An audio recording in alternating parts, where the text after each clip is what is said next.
Shalom saudara-saudari yang terkasih di dalam Tuhan. Senang rasanya kita bisa bertemu kembali. Pertanyaan kali ini adalah, mengapa saya tidak boleh bunuh diri? Dalam video ini, saya akan menjelaskannya dari sudut pandang Alkitab. Jadi, saksikan videonya sampai selesai.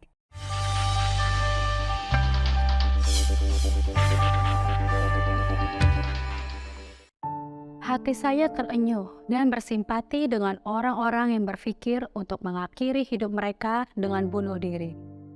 Jika orang ini adalah saudara, saat ini saudara mungkin merasa putus asa dan tidak ada harapan. Saudara mungkin merasa sedang berada dalam lubang yang paling dalam dan ragu apakah ada secercah harapan bahwa segala sesuatu nantinya akan menjadi lebih baik. Rasanya tidak ada orang yang mengerti atau peduli dengan saudara. Hidup sepertinya tidak ada artinya lagi. Emosi yang tak tertanggungkan dialami banyak orang dari waktu ke waktu. Pertanyaan-pertanyaan yang muncul dalam benak saya ketika berada dalam pergumulan adalah, apakah mungkin ini adalah kehendak Tuhan yang menciptakan saya? Apakah Tuhan kurang mampu menolong saya? Apakah persoalan saya terlalu besar bagi Dia? Dengan senang hati saya memberitahu saudara, jika saudara bersedia meluangkan waktu sejenak, mengizinkan Allah menjadi Tuhan dalam hidup saudara saat ini, Dia akan membuktikan kebesarannya pada saudara. Sebab bagi Allah tidak ada yang mustahil. Dalam Lukas 1 ayat 37. Mungkin bekas luka dari masa lalu mengakibatkan rasa penolakan yang sangat besar atau membuat saudara merasa diabaikan. Hal ini mengakibatkan rasa belas kasihan pada diri sendiri, kemarahan, kepahitan, dendam, dan rasa takut yang tidak sehat yang mengakibatkan persoalan dalam hubungan yang paling penting bagi saudara. Sekalipun demikian, bunuh diri hanya membawa kehancuran kepada orang-orang yang saudara kasihi, yang tidak pernah saudara mau sakiti. Ia hanya akan meninggalkan bekas luka dalam emosi mereka yang harus mereka tanggung seumur hidup. Mengapa saudara tidak perlu bunuh diri? Sobat, seburuk apapun hal-hal dalam hidup saudara, ada Allah Maha Pengasih yang sedang menunggu saudara, mengizinkan Dia membimbing saudara melewati terowongan kekecewaan dan keluar kepada terangnya yang ajaib. Dia adalah pengharapan. Namanya Yesus. Yesus ini anak Allah yang tidak berdosa, sama dengan saudara dalam penolakan dan penghinaan. Nabi Yesaya menulis tentang Dia. Ia tidak tampan, dan semaraknya pun tidak ada sehingga kita memandang Dia, dan rupanya pun tidak, sehingga kita menginginkannya. Ia dihina dan dihindari orang, seorang yang penuh kesengsaraan dan yang biasa menderita kesakitan. Ia sangat dihina, sehingga orang menutup mukanya terhadap Dia, dan bagi kita pun Dia tidak masuk hitungan. Tetapi sesungguhnya penyakit kitalah yang ditanggungnya, dan kesengsaraan kita yang dipikulnya. Padahal kita mengira Dia kena tulah, dipukul dan ditindas Allah. Tetapi Dia tertikam oleh karena pemberontakan kita. Dia diremukan oleh karena kejahatan kita.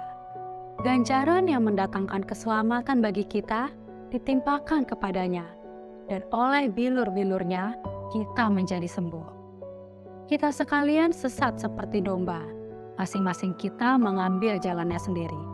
Tetapi Tuhan telah menimpakan kepadanya kejahatan kita sekalian. Dalam Yesaya 53 ayat 2-6. Sobat, semua ini ditanggung oleh Yesus supaya dosamu dapat diampuni. Kesalahan apapun yang saudara pernah perbuat, ketahuilah bahwa Dia akan mengampuni saudara jika saudara dengan rendah hati menyesalinya, berbalik dari dosa-dosamu kepada Allah. Berserulah kepadaku pada waktu kesesakan. Aku akan meluputkan engkau, dan engkau akan memuliakan aku. Tertulis dalam Mazmur 50 ayat 15. Tidak ada satu orang pun yang terlalu buruk dan tidak dapat diampuni oleh Yesus. beberapa dari hamba-hamba yang dipilih oleh Allah dalam Alkitab melakukan dosa yang keji. Musa membunuh, Daud berzina, Paulus menganiaya. Namun mereka mendapatkan pengampunan dan hidup baru yang berkelimpahan dalam kasih karunia Allah. Bersihkanlah aku seluruhnya dari kesalahanku dan tahirkanlah aku dari dosaku. Dalam Mazmur 51 ayat 4. Jadi, siapa yang ada di dalam Kristus, ia adalah ciptaan baru. Yang lama sudah berlalu, sesungguhnya yang baru sudah datang. Dalam 2 Korintus 5 ayat 17. Mengapa saudara tidak boleh bunuh diri? Sobat, Allah siap untuk memperbaiki apa yang rusak, yaitu hidup yang saudara ingin akhiri dengan bunuh diri. Nabi Yesaya menuliskan, "Roh Tuhan Allah ada padaku, oleh karena Tuhan telah mengurapi aku. Ia telah mengutus aku untuk menyampaikan kabar baik kepada orang-orang sengsara dan merawat orang-orang yang remuk hati, untuk memberitakan pembebasan kepada orang-orang tawanan dan kepada orang-orang yang terkurung kelepasan dari penjara, untuk menghibur semua orang berkabung, untuk mengaruniakan kepada mereka perhiasan kepala ganti abu, minyak untuk pesta ganti kain kabung, nyanyian puji-pujian ganti semangat yang pudar, supaya orang menyebutkan mereka pohon terbantin kebenaran, tanaman Tuhan, untuk memperlihatkan keagungannya." Dalam Yesaya 61 ayat 1-3. Datanglah kepada Yesus dan izinkan Dia mengembalikan sukacita dan arti hidup. Saudara cukup percaya kepadanya untuk memulai pekerjaan yang baru dalam hidup saudara. Bangkitkanlah kepadaku kegirangan karena selamat yang daripadamu, dan lengkapilah aku dengan roh yang rela. Ya Tuhan, bukalah bibirku, supaya mulutku memberitakan puji-pujian kepadamu. Sebab Engkau tidak berkenan kepada korban sembelihan. Sekiranya kupersembahkan korban bakaran, Engkau tidak menyukainya. Korban sembelihan kepada Allah ialah jiwa yang hancur, hati yang patah, dan remuk tidak akan kau pandang hina, ya Allah. Mazmur 51 ayat 14 dan 17-19.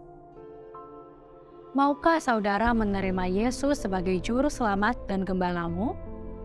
Dia akan menuntun pikiran dan langkah-langkahmu sehari demi sehari melalui firman-Nya, melalui Alkitab. Aku hendak mengajar dan menunjukkan kepadamu jalan yang harus kau tempuh. Aku hendak memberi nasihat, mataku tertuju kepadamu. Dalam Mazmur 32 ayat 8. Masa keamanan akan tiba bagimu. Kekayaan yang menyelamatkan ialah hikmat dan pengetahuan. Takut akan Tuhan, itulah harta benda Sion. Dalam Yesaya 33 ayat 6. Di dalam Kristus, saudara tetap akan memiliki pergumulan. Namun, sekarang saudara memiliki pengharapan. Dia adalah sahabat yang lebih karib daripada seorang saudara. Dalam Amsal 18 ayat 24. Kiranya anugerah Tuhan Yesus beserta dengan saudara saat saudara mengambil keputusan. Jika saudara bersedia percaya kepada Yesus Kristus sebagai juru selamat saudara, ucapkan kepada Allah kata-kata ini dalam hati saudara. Bapa di surga, saya membutuhkan Engkau dalam hidupku. Ampunilah segala yang sudah saya lakukan.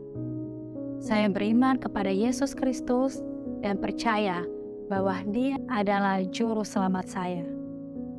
Bersihkanlah saya, sembuhkan saya, dan pulihkan sukacita dalam hidup saya. Terima kasih untuk kasih-Mu kepadaku dan atas kematian Yesus demi menebus dosa-dosaku. Apakah Anda diberkati oleh firman Tuhan yang disampaikan? Jika demikian, silakan kunjungi website di www.godquestions.org/Indonesia untuk mendapatkan lebih banyak lagi berkat pengajaran tentang iman Kristen. Jangan lupa untuk subscribe channel ini dan share agar banyak orang menerima kebenaran firman Tuhan. Jika Anda mempunyai pertanyaan, Silahkan tuliskan di kolom komentar di bawah ini. Tuhan Yesus memberkati.